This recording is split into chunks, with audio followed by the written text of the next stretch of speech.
everyone's doing well today. We're going to go and open up in word of prayer before we dive into our marriage class today.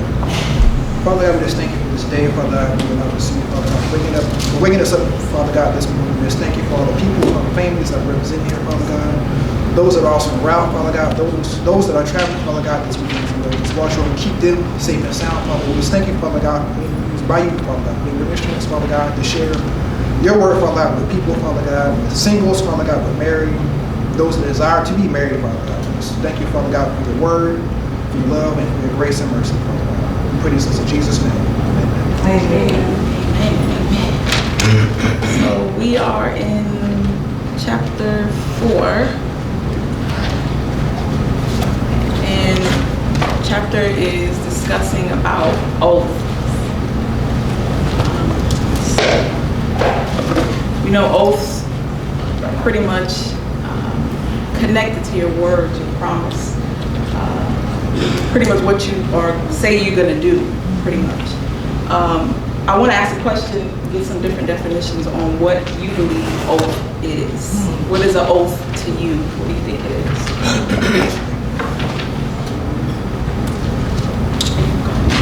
To me, oath is just like a vow. If you say you're going to do something, you're going to stick with what you say. Because if you do not stick with what you say, you'll be looked upon as a liar. So oath is serious. It's a serious thing. Amen. I see it also as a binding promise. The oath is not like, we're going to go somewhere, I might meet you there. See, that's not an oath. I say, I will definitely do this. That has bounded, which, in the spiritual sense, is you've already spoken into existence. So, so still if you don't, then you lie. Right. You didn't just lie to the person, you lied to God. If you give God, so that's a oath is very serious. We need to be careful that we don't make too many of them idly, because we're accountable for what our words. So for our words. So our words are powerful. They hold weight in the kingdom of God, and it's in the world that we live in, they hold power. I'm gonna read. I want to say what I also, and I agree with everybody, all of us right on here that. But I also see that and also see that vow. Right. Your word, your oath is your bond. Right. Scripture said 24:17, that you said you're going to do. Whatever you find, whatever you. And so your word, that oath, bind you to what you said. So if you don't come forth on it, that's what makes you out of life, just that again to say. I'm going to read definition from the Oxford Dictionary and then the Webster's. Basically, in agreement with everyone else said, it's a solemn promise, often invoking a divine witness regarding one's future action or behavior. The Webster says a formal calling upon God to witness to the truth of what one says, or to witness one who sincerely intends to do what he or she says they are going to do. And the synonyms that I have for that, of course, like she said, vows, sworn statement, a promise, your word of honor, your word is your bond. It's a guarantee. It holds weight. And we see even in the secular side and the world side that they are governed by contracts or oath as well. We see it with the government, with the president as well. He has to he's sworn into the Oval Office, he takes an oath to hold up the Constitution. And we see that even when you join the military, you have to sworn to take an oath that you are protect, the United States from any foreign and domestic, enemy. So government workers have to do it too. Right. He had to do it too. Y'all had to do it as well. Oh yeah. Even police officers. So we see that an oath is something serious. Your words hold weight. You say you're going to do something, like she said. If you don't do it, you're considered a liar. But they hold weight, and in God's kingdom, that's His language. Wow. God's kingdom is a language to where we take an oath. God speaks something, it is so. All right, we're going to go ahead and go to got a few scriptures dealing with oaths. The first one is going to be Matthew chapter 5. We'll read verses 33 through 37. Yes, Matthew 5, 33 through 37.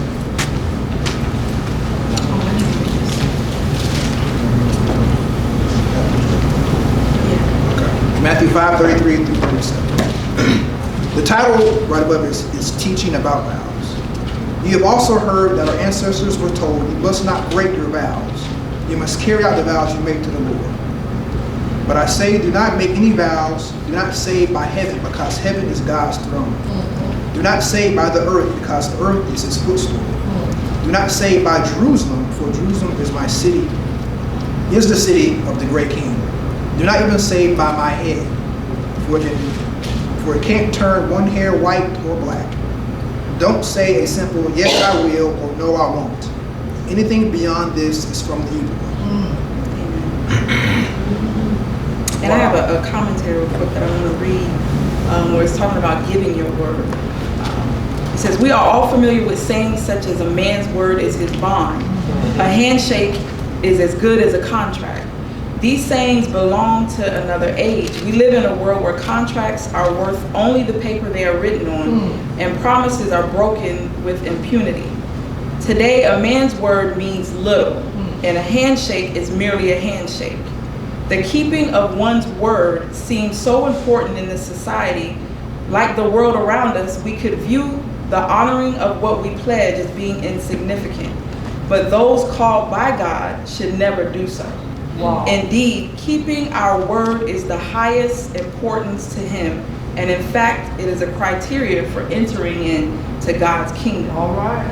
So someone get Psalms 15 and verse 1.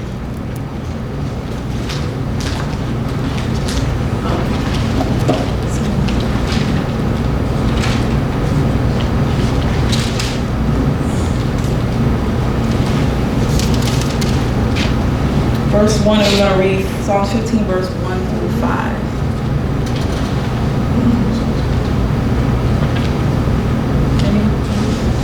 Yeah, 1 through 5. Word of God read, Lord, who shall abide in thy tabernacle? Who shall dwell in the holy hill? He that walketh uprightly and worketh righteousness, and speaketh the truth in his heart. He that backbiteth not with his tongue, nor doeth evil to his neighbor, nor taketh up reproach against his neighbor, in whose eyes a vile person is contained. But he honoreth them that fear the Lord. He that sweareth to his own hurt and changeth not. He that putteth not out his money to usury, nor taketh reward against the innocent. He that doeth these things shall never be moved. And I have the NLT. What version was that? This is just I have the NLT version where it says these are the criteria for who may worship in the sanctuary, who may enter into God's presence, and emphasis on 4, it says, those who despise flagrant sinners and honor the faithful followers of the Lord and keep their promises even when it hurts. There you go. Amen. Yeah. So that holds weight, because it's like you can't just speak anything. Right. This is God's criteria saying to be in his presence. He said, look, you have to do these things. Right. Go ahead. Oh, sorry. Because of reading my thought. Because in a way, I don't know if we actually, as a body, comprehend the gravity of our words and our relationship and how much weight it carries. Because, I would use this acronym when I was in the Army. I would say a lot of soldiers don't really pay much attention to what, the leaders say. But they pay very close attention to what we do. Because if I say something and don't do it, well, guess what? Now what I say has no value. There you go. Right. I can't be trusted. See, we want it can be, it just does nothing but wreak havoc in the kingdom. if you can't trust a brother or sister. And I understand they can come up and you can say something, you can be hindered. I understand that. But if someone says something and because when it comes time to do it, and that's what this is speaking, it becomes inconvenient to me. I don't have to sacrifice to do what I say, and I just, I said that to sound good, but now when the rubber meets the road, well, I got to get up early to go do something. I don't want to sleep in. And y'all see, God done none of that. But I think believers do that much too often and don't understand the ramifications of it. Because if we can't trust in another, that means God can't trust us. All right. And that's a bad place to be in, and be where God can't trust you because your word doesn't carry any weight because your actions don't correspond to it. It's just empty. I want to say also, we have to understand that our words is our bond. We know in the kingdom of God, this is truth. Okay? So, I think a lot of times we don't realize how powerful that is. Even in the kingdom, because we play with it outside. Yeah. But God knows all and He what? Sees all. He hears all. Okay? So I think even when it comes to us working between a husband and a wife, or a friend, or a sister, or a brother, just say for an example, I take Sister Laura as my sister, and Sister Liz, you know, I just say the elder's wife right now. As we are sisters in the kingdom. And if I say that I'm going to do something, even though we're sisters, I need to let my word be my what? Bond. If I say I cannot do it, I'm going to say, you know, I can't do it at this moment. But, you know, that still don't stop them from coming and asking or putting up a wall not to ask me again. But what I'm saying is we need to communicate with one another because our word, this thing is joined. We're joined with this thing through the words of it, which is our bond. And that's God. Yeah. But he put it together like that. That's the body. That's how the body should function through communication. Okay, the blood goes throughout the whole body to make sure every this little finger got blood in it, so it'll work. You know what I'm saying? So that's the same with us in the body of Christ. And I know with the kids, God, you tell your kids you're gonna do something, they will not forget. We're gonna go here, we're gonna go there. Walmart. You said so just imagine that impact it has on them as well when we don't keep our word, what that says to our children even as well. So I see that, you know, you say you're going to do something, they remember it and they will take you at your word. And you have to, And the word of song really make it very simple. I know in the New King James it reads, "Yet your yea be a yea, and nay be a nay." And the body practice, well, I don't want to say no, because you know, I'm the pastor, I can't tell anybody no. That's ludicrous. That's ridiculous. I can't say no. I mean, you know, okay, I want you to do this. I may not even going to be in town. I may not be in the state. Right. So I'm going to say, oh yeah, all right, I'll be there. No, I'm lying from the beginning. Because I feel, because I'm, you know what I'm saying? Because I'm this, and I want you to think of me a certain way. I'm just going to do that Hollywood thing, just talk some stuff to make you feel good right now. But when it comes time to do, I already know I'm pull out that reach back there and hammer out, pull out all those excuses. When I knew from the beginning I wouldn't do it. So it's better to maintain relationship for us to be honest up front. And then I got to deal with it, because truly if we're friends, then you can understand I just can't do that. I can't help you move because I'm not even going to be in the state. I can't be in but one place at a time. It's little things, but all it just drives me nuts. And one thing, last I'm going to stop for a while. The oath has no limit. See, once you say something, you're still bound by that. You can't say, well, it's timed out, or it's got, you know, a contract can have a time limit on it. Oath don't have a time limit. Yeah, you're And the Bible says not to promise somebody something. You should say, if it be God's will, I'll be able to do this for you. Then that way you clear yourself, because you didn't tell them that you was. You didn't tell them that you wasn't. You said, if it be God's will, I'll do this for you. And that way you clear either way. Right. So they can't hold you accountable for what you said because you haven't promised anything. Yeah, that's true.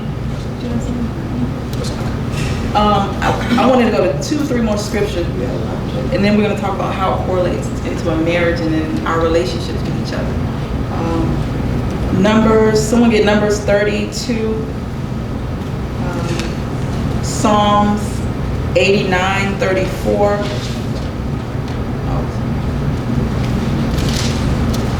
We go to Psalms 32? Psalms 89, verse 34. And then Numbers, someone get Numbers 30, verse 2. But just in saying it, God, his character is he can't lie. Whatever he speaks, that's it. He's a covenant God, so we are to be covenant people as well. Okay, who has Numbers 30? Okay. Numbers 30, verse 2 reads, if a man makes a vow to the Lord, or swears an oath to bind himself by some agreement, he shall not break his word. He shall do according to all that proceeds out of his mouth. Psalms 89, with Psalms 89, 34. Okay. My covenant I will not break, nor alter the word that has gone out of my lips.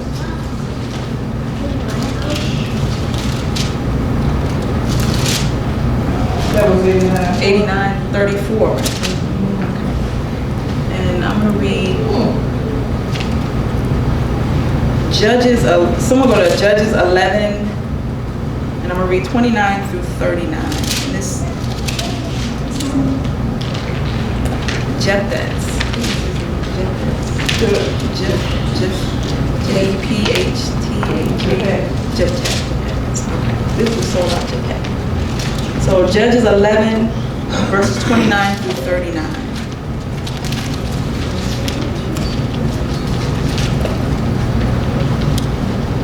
And it reads, at that time the Spirit of the Lord came upon Jephthah, and he went throughout the land of Gilead and Manasseh, including Mizpah and Gilead.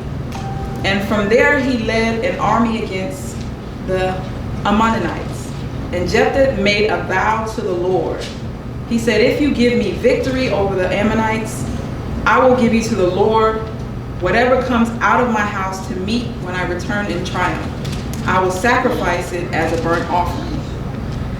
So Jephthah led his army against the Ammonites, and the Lord gave him victory. He crushed the Ammonites, devastating about 20 towns after Aroer to an area with Minnith as far away as Abel Corinth. In this way, defeated the Ammonites. Then Jephthah returned home to Mizpah. His daughter came out to meet him, playing on a tambourine and dancing for joy. She was his one and only child. He had no other sons or daughters. When he saw her, he tore his clothes in anguish. "Oh, my daughter," he cried out, "you have completely destroyed me. You brought disaster on me, for I have made a vow to the Lord, and I cannot take it back." And she said, "Father, if you have made a vow to the Lord, you must do to me what you have vowed. For the Lord has given you victory over the enemies, the Ammonites. But first, let me do this one thing. Let me go up and roam in the hills and weep with my friends for 2 months, because I will die a virgin." Basically, in that story, he made a vow to God that, God, if you give me victory over my enemies, when I come back, whatever comes out of my house to meet me, I'm going to sacrifice it. Oh, fine. So when his daughter came out, he was in anguish. Like, I made a vow to God that you gave me victory, so whatever the first thing comes out in triumph, I'm going to sacrifice it. So I can imagine. And that was his only daughter. He had no sons. That was his only daughter. And she came out, and he had, basically, at the end of it says, he kept his vow. Even when it hurt, he kept his vow to God. He had to do what he said he was going to do. And I read that story, I was like, wow. He kept his oath to God. Regardless of even the consequences, how tough it was. It says, Jephthah was a person of his word, even it was a word spoken in haste, or even when keeping his word caused him great pain, he still kept his vow to God.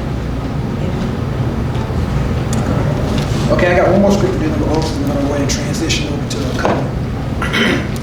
So we can turn to Ecclesiastes, chapter 5, verses 4 through 5.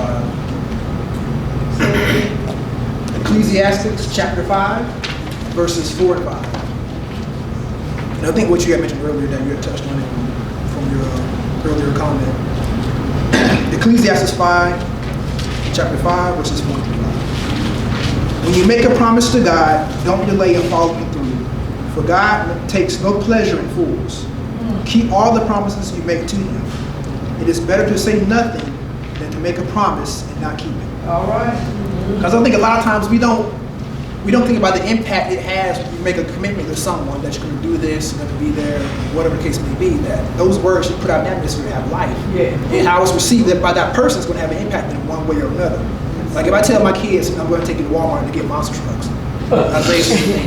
if I'm not following through on that on a consistent basis, how's that going to impact him and his relationships and Zion's relationships in the future?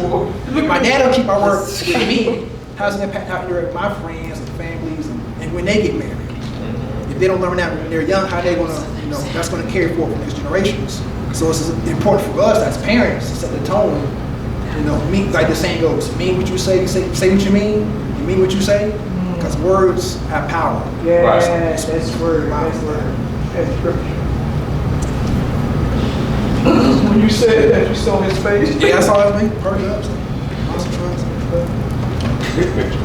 Okay, I do have a question. Why do you believe that we break promises or our vows or our oaths to one another? I would say in a marriage, yet we'll get to that, but even in our relationships with each other. Why do you think that we break our vows or say when we don't back up what we said we're going to do? Where does that come from? What is it? What is it? Or what does it do? What is it? What is it?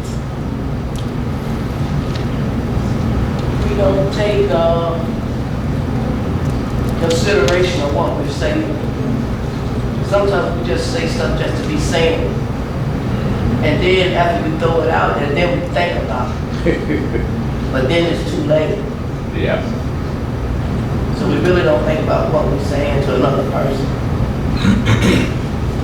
So, We don't care about the effect it's going to have on that person. We don't consider it. And at times, people operate under the methodology of saying things to maybe establish some type of situation or reputation. Yeah. But then when it comes to doing it, they have no intentions of doing it from the very beginning. Like you'll say something, like I do sometimes be this hypothetical church, let's say it's having some kind of campaign to raise, and then they ask, okay, who's going to give X amount of money for this? And people raise it, yeah, I can give you 500. And I'm not criticizing, I'm just using it as a example. And as Sister Abigail said, you get all emotional. Oh yeah, I give 500. I know I ain't got $500. But I want you to see me say that I'm going to give $500. I want to hear you, I want you to hear me say something and get an image of me. Because especially you've been in a situation where you can say it, I'm sorry for that going on, where you can say it and you get a lot of attention. But the doing can be between you and that person, you see. So I think sometimes it's self-exaltation.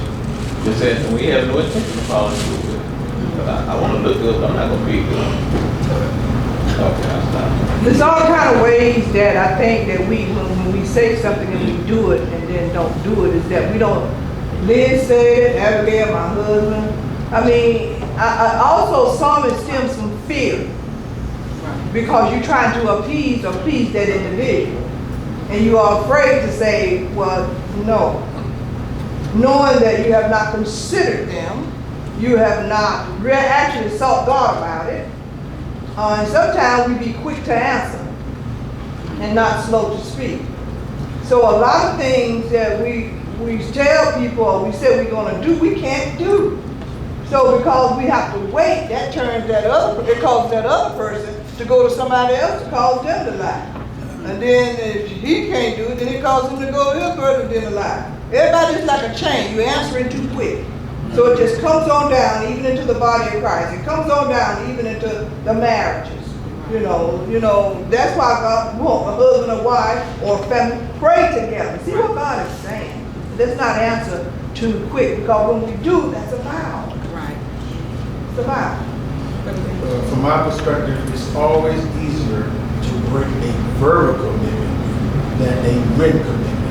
When you have something written, that's your proof, it's going to bind you. But a verbal commitment, people just take it somebody, okay, I might have said I want to do this. Yeah. But, did I really say that? Do you remember, when did I say it? That's why That's a lie. verbal commitment That's broken a like lie. that. Yeah. Because there's nothing to bind them to. Right. Yeah, Right. that's true. Yes.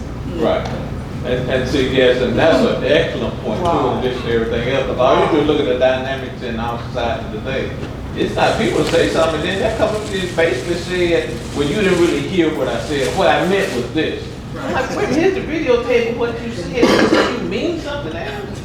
It gets to be really confusing, and I think that's it. 'Cause you can say one thing, and I guess a few other things. There's one. I don't know how many people thought the movie Amistad.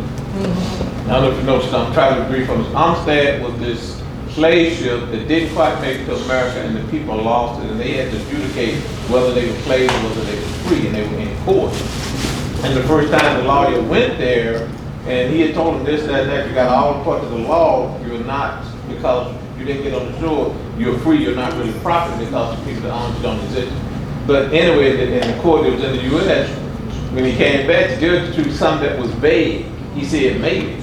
And the African told him, said, in our country, there's no word for maybe. We don't understand maybe. There is no maybe. Said, in my country, you either will or you will not. There is no maybe. I mean, that just spoke volumes. In America, we stay, as Elder Green just pointed out, we stay in that baby zone. I'll just change it to me. I'll make it seem like you've misunderstood what I said. We don't value each other. And respect each other.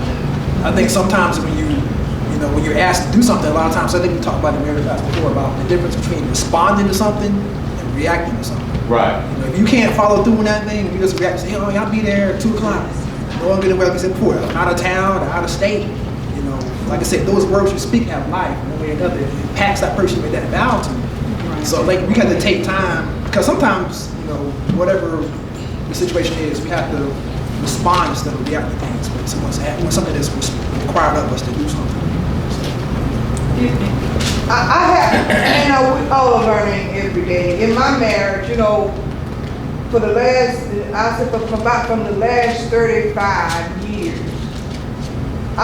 from those ones before the 35, I've learned that my husband, he is the type of guy, man of God, that will think a lot of times before you say anything. And that should be good in a marriage, because when you answer too quick, because we are covenant with one another, his word is his vow, is his bond to me.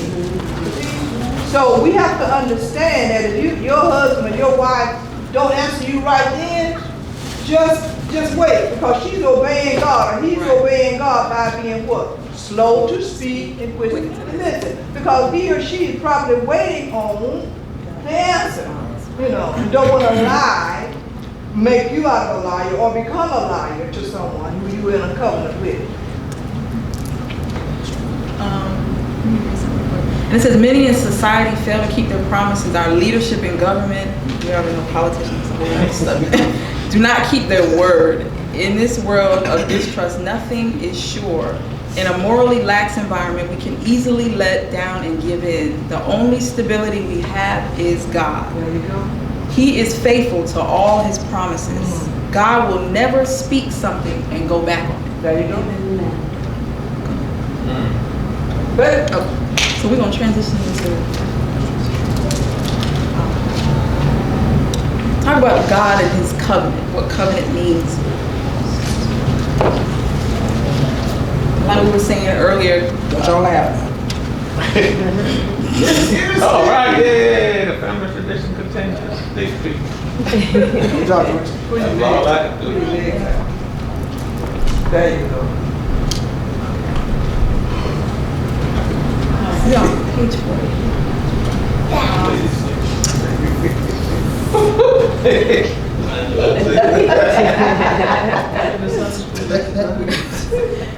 Transition. Yeah. We're gonna transition into covenant and what covenant means and how it's familiar and what's the difference between a covenant and a contract. Someone go to Genesis 9:8-17.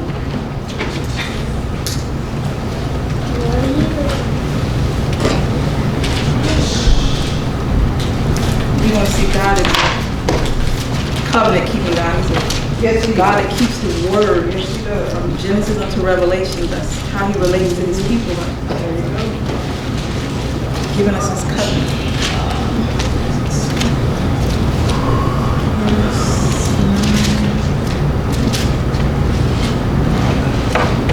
Yes, so let me read chapter 9, verses 8-17.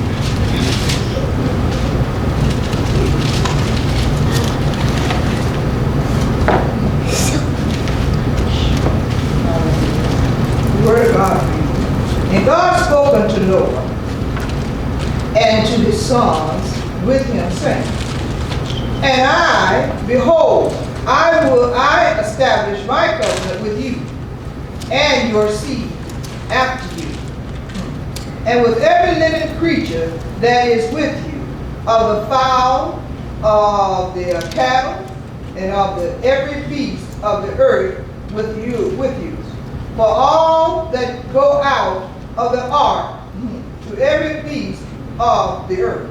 And I will establish my covenant with you. Neither shall all flesh be cut off any more by the waters and floods. Neither shall there be any more be a flood to destroy the earth. And God said, this is the token of the covenant that I make between me and you, and everything, the creature that is within you, that is with you, for perpetual generations. I do set my bow in the cloud, that's the rainbow, and it shall be for a token of a covenant between me and the earth. And it shall come to pass, when I bring a cloud over the earth, that the bow shall be seen in the cloud. And I will remember my covenant, which is between me and you. And every living creature of all fish and all the waters shall no more become a flood to destroy all flesh. And the bow shall be in the cloud, and I will look upon it, that I may remember the everlasting covenant between God and every living creature of all flesh that is upon the earth. And God said unto Noah, this is the token of the covenant which I have established between me and all the flesh that is upon the earth. So we see even there with Noah, God made a covenant with Noah and his sons and even the creatures that live in the earth. I thought that was like, wow. And even he made that promise, that oath, that covenant with Noah and his sons and all creation back then, and even still today, we see it. We look in the skies and we see that rainbow that God won't destroy the earth again. He spoke it, and it's set. That's it.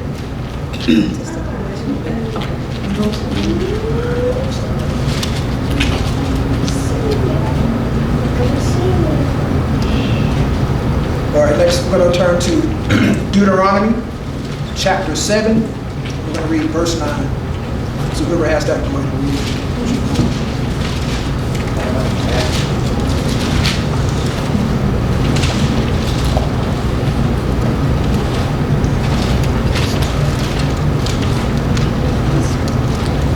Deuteronomy chapter 7, verse 9.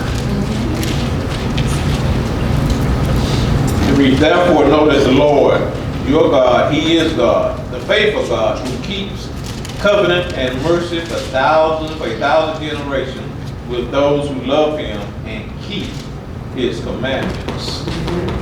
Love Him and keep His commandments. Glory to the Most High God. Thank you. Now what he says. It's a generation. See, God's old class conditions. Yeah. Yes, I that's love what it. we're gonna do too.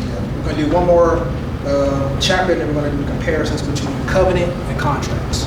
So the next, we're going to go to the book of Psalms, 103, verses 17 and 18. Bible.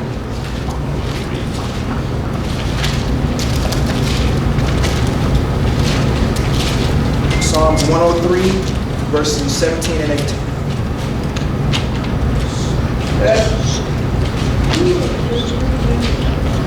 Read it, God.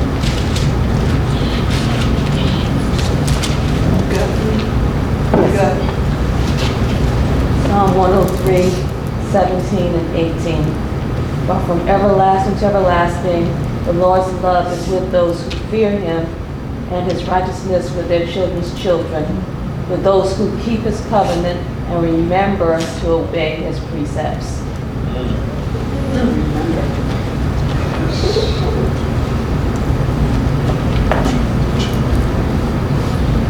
All right, now we're going to go to doing a direct comparison, because I found a table online comparing contracts and covenant, the difference between the two of those. So first of all, we're going to go over the meaning of each one of them. We're going to go over the nature of each one of those, and also the implications of each one of them as well. So first of all, we're going to do contracts. So the meaning of a contract.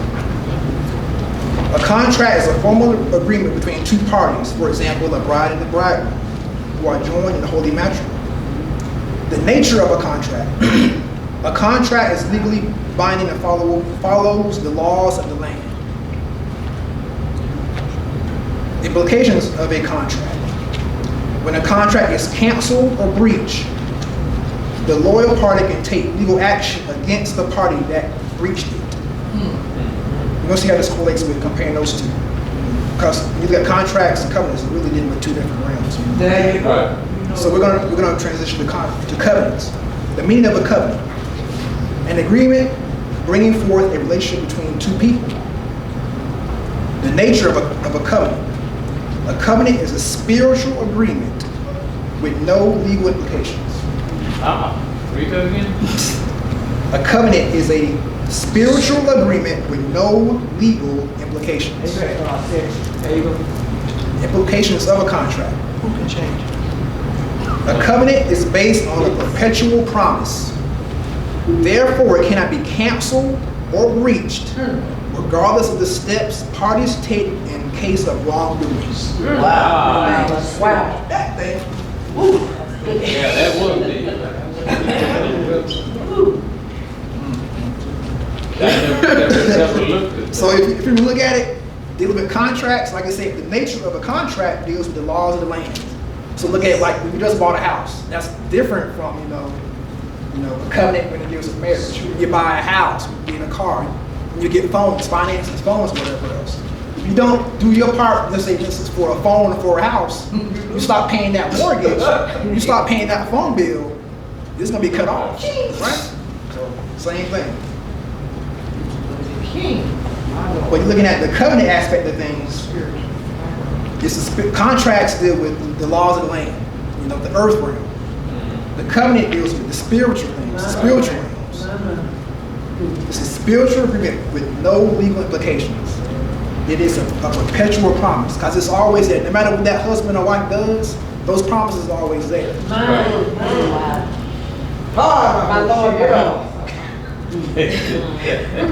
And with the contract as well, contract to me requires no relationship. It doesn't require a relationship. I can do business with you regarding my business to sign off on it, and that's it. A covenant is tied to a relationship. There's a relationship there. Yeah, because for example, thinking about with our home costs, we got our home loan through USDA, so it's not like we don't have a relationship with USDA. They mail us our mortgage bill, of course, every month, but there's no communication on a daily basis. And I'm not calling the office asking how they're doing, how the wife is doing. It's totally different when you're dealing with marriage. You know what I'm saying? It's a relationship. There's no relationship per se with USDA. Husband and wife, with your kids, there's a relationship. There's communication on a daily basis. It's supposed to be there day in and day out, regardless of how you feel. So I have a question, Deacon. Given what you just read, I really made it even clearer for me. in the kingdom, then there are no provisions for us not to have a relationship, be in fellowship with a fellow believer.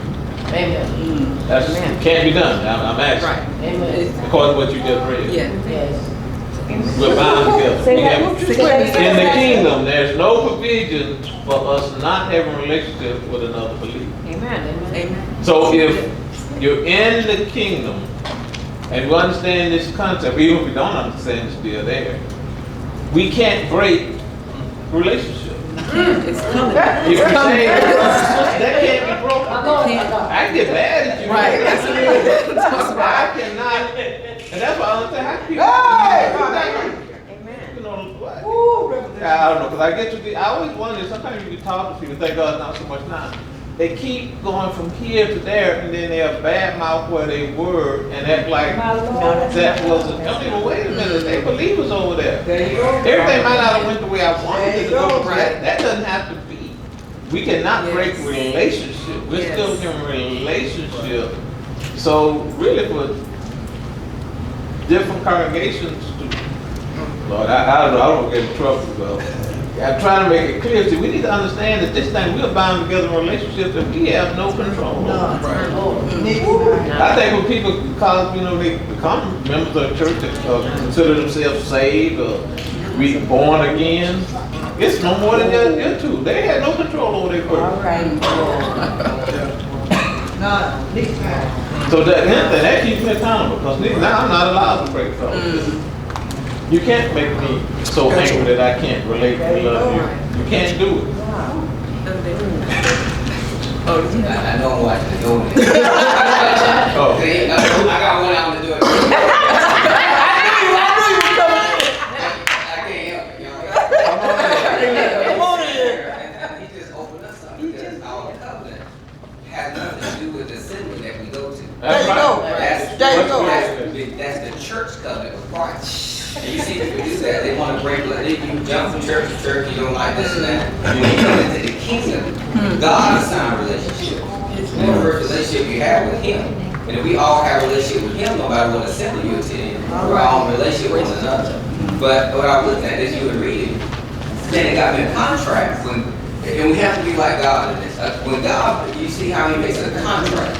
His His covenant. His covenant is always in line with His truth. So His truth is relationship. God so loved the world. God wants everything to be the same. He's restoring us. He makes relationship in line with allowing that to happen. It forwards that relationship, which it forwards His truth. Now, how we gotta be careful is we don't make contracts or even covenant based on our emotions. God never knows emotions. And I look at Jesus' life. Christ walked around, there was a lot of people around him that had needs. He was never moved by his emotions. He only did what God told him his Father to do. And then the kingdom down here, we always making covenant with people. But even contract based on our feelings. We see the need and we just think we gotta jump in. And then we make like y'all said before, we make this empty promise that we can't keep. So it tells me as I have to be like Christ, don't be moved by my emotions. Don't make a promise. Don't even make a contract. Don't make, because we make we sell a nice house. We know we can't afford it. Our wife may say, hey, I really love that house, and then we go out and try to get it anyway. And then we breach that contract because we can't afford it. And even in our relationships with husband and wife, don't make promises to one another based on that person's emotion. You have to make promises based on truth. Not your emotions. And I think a lot of us get, and I see that in the church when people jump back, it's all emotions. It's not truth. It's not the truth doesn't matter, but we all say belong to the same kingdom. It's emotions. I don't like you. I don't like you. Let me sing. All this stuff. All that stuff. I think before we transition to this, because I like what Pastor David says, because I think a lot of times when it pertains to marriage, I think as a society, it's not a covenant. No, we make contracts. It's a contract. Because we put conditions on that thing. It's good to know that before you get married, of course. Because once you get in your feelings, I'm offended. You got money that I don't know about, this, that, and the other. I know money's a big issue in a lot of marriages because we put conditions on marriage. And when we get caught up in our feelings and things happens in marriage, we're quick to break that contract. You look for whatever excuse you have to, look at how different stuff a lot of people say when they get married, you know what I'm saying? Those things, it leads to whatever the consequences of divorce. Because we don't realize the significance of it having, as far as the spiritual realm. Because in fact, if you got kids, you know what I'm saying, how's that going to impact them? And generation to come that's not even here yet. So. Can I just say one thing? When Pastor Ed, that thing just resonated with me when Pastor Ed just said, and it's something I guess that because I'm speaking for me, have to get a good hold on because of the fact that if we're in this kingdom mindset and that we have this covenant, so the covenant that we have is this binding agreement that is not legal but yet spiritual with God. That's first and foremost. So everyone who has that same covenant means that's why he says we can't break relationships. Right. Because the covenant that we have is unto the Lord. So when I break the relationship with you, I have broken it. Yeah. So this thing is serious. Yeah. It's not something that you take lightly. Right. That most of us, you know what? And I'm gonna be the first to say, I did not understand that. I just heard that. Yeah, okay, great. You know what I'm saying? No, really, you have to think about that. Because then your walk becomes a little bit different. Yes. Because you have to know everyone that comes within, that is in the circle, this is a spiritual connection here. Right. That I have no right. Did you understand? I have no right to break, to bind, to do anything with that relationship, regardless to what the person does. And that's what, we don't understand that sometimes. God, I just want to thank you. That's all I have to say about it. And I know y'all gonna trend, I'm sorry. I know y'all gonna trend Sister Mary, but see, the people that me and my wife have dealt with over the years that did get a divorce, and trust me, I'm not trying to be negative toward divorce or talk down to anybody that may have gone through a divorce, but it's like one underlying common theme. Every time that we've known anybody get a divorce, when you talk to them, one or both of them deviated from their relationship with God. It has nothing to do with anything else. Somebody stepped away from their relationship with God, and that's not going to lead them. We don't sit there and try to, you were right and she was wrong, or vice versa. No, that's ludicrous. All they have to understand is beforehand, if I step away from God, I will fail, just like that. See, people ask how you know why I stay married? How old you get married? I'm sure we all do the same thing. We just stay married. We just wake up and we just stay married. I mean, it's no magic formula. We just stay married. It's not complicated. Before I get to you right quick, that's so true because we've been in the game a little bit over 8 years. So the thing is to remember that you're gonna go through things. Don't think like it's something that only you deal with as a couple, as a married couple. You're gonna get your feelings hurt. Yeah. You're gonna fuss, fight, and argue. It's gonna happen. That's just part of life. That's a part of marriage. But like you said before, there's a disconnect with relationship with the Heavenly Father. Right. You have to get back to the source who established marriage. Right. You're not gonna. It's not gonna flow any other way as far as not putting conditions on our marriage. We're gonna go through things, but I don't make that. Whatever the issue is, whatever the argument is an excuse to leave. You know how your marriage is supposed to flow. You gotta talk to one that started, that created marriage, and that's what the Father. Amen. Between the husband and wife, there's a covenant.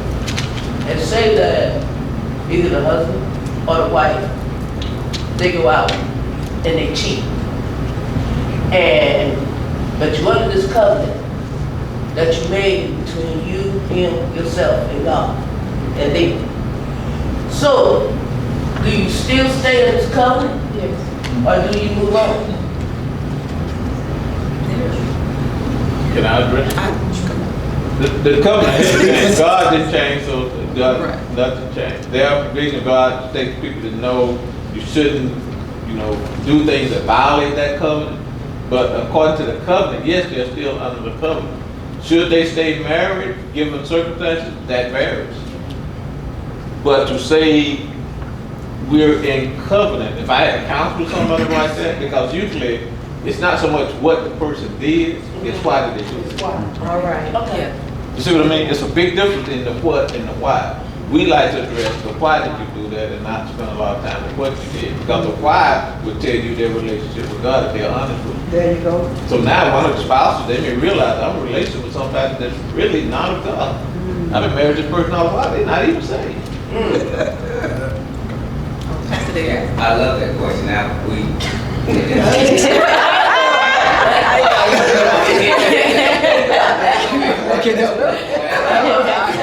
But that question is great because in Ephesians, we're supposed to liken our relationship, husband and wife, with Christ in the church. So we look at that and we ask this one question. I ask myself, have I ever cheated on God? Yeah.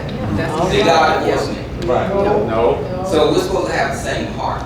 Right. And I like what Pastor said because he said in that thing that somebody's relationship with God deviated. Yes. Now that doesn't also mean that you're not saved, Right. but that means that you're not trusted in, relying on, and adhering to the Word of God the way Amen. He expects you to. Amen.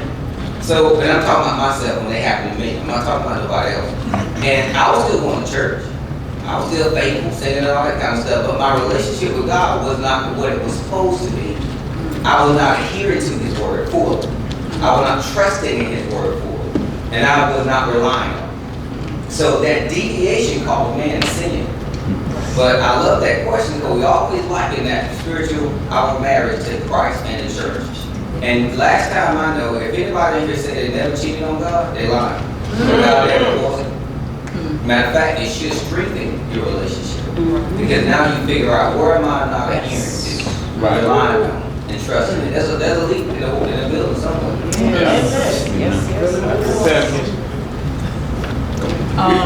Just That's all right. We never finish. right, but that's powerful. That just the oh, who are they? That's just what comes. Oh, go ahead. You know, as we spoke earlier, that yes will be yes, and no. No matter if you've been married 1 year or 50 years, I can speak for myself. When your spouse is talking to you and asking you to do something, and you say yes to it, but you really mean no, but you say yes just to get them to leave you alone. We need to avoid that because that really has a negative impact on your marriage. Because I mean, you watch a football game and your wife comes and says, hey, I need you to do this. Okay, no, you hear nothing she said. And then you're like, after the game was over, you're like, what did she say? And then you ask her what she said, which creates additional tension. She would ask you, did you hear what I said the first time? So as a husband and wife, you need to be mindful when your spouse is talking to you, stop what you're doing, listen to what they say. Either you're going to do it or you're not going to do it. But don't get to the place of just saying yes so they leave you alone. If you get to do it, there's consequences and it has a negative impact on that relationship. Because that spouse will think every time they're talking to you, you just saying something just to get for them to leave you alone. Amen. And you don't want that deception to become a reality in your marriage. It's just like Sister Joe was saying, that this thing is so, I'm talking about the kingdom, it is so deep. We are so intertwined with each other. And it's so important that we try to remember, have you ever even made a vow to yourself that you weren't going to do this and you weren't going to do that and you ended up doing it? Do you know how bad you felt when that happened? So when we do what we do to others, it's like we're doing it to ourselves. Because we are so intertwined in this kingdom thing. Yes.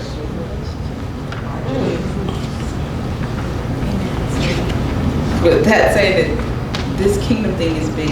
It is. This relationship here that we are connected to one another, and this can't be broken. No. That's right. And you said a key word, what I was just going to comment on is that it is so big, but sometimes we forget that we have a king who made the covenant. Right. Ain't that something? And we forget sometimes that we are in his kingdom. A lot of times we think in this way instead of this way. That is so important. Our relationship this way with the King of Kings, with the Lord of Lords, with the Most High God is so important. So when we don't consider this spiritual kingdom It's more important than this right here. Yes. We won't know how to do this right here. See what I'm saying? So we have to understand that we're in this world, but not of it. Yeah. Because our kingdom is completely different than the world. But I'm not allowed, like my honey just said, Dr. Dave and all everybody in here, I am not allowed to break covenant with you. Hallelujah. God didn't do it with me. Get the word of God in Isaiah. He said, I am married to who? The backside. Oh, yeah. Because they gonna come in. Because God gave us a promise. That's right. Hallelujah. They will come in. They sign on banana peels and Crisco and all and everything else. But God said they coming in. Yes. That's what I believe. Hallelujah. That chocolate thing going on here. Got me excited. Ooh, girl. Next time, eventually we'll get to this beautiful diagram, I guess. We're going to go ahead and close out in prayer.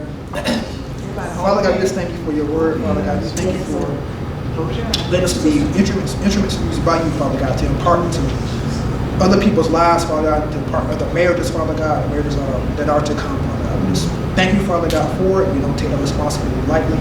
We thank you, Father God, for the service that will go on, Father God, this morning as well. We just bless, Father God, the pastor. We touch them, Father God, in the hearts of your people, Father God, that you will not leave here, Father God, the same touch, challenge, and transformed by you, Father God, in your word and your wisdom. We pray this in Jesus' name. Amen. Amen.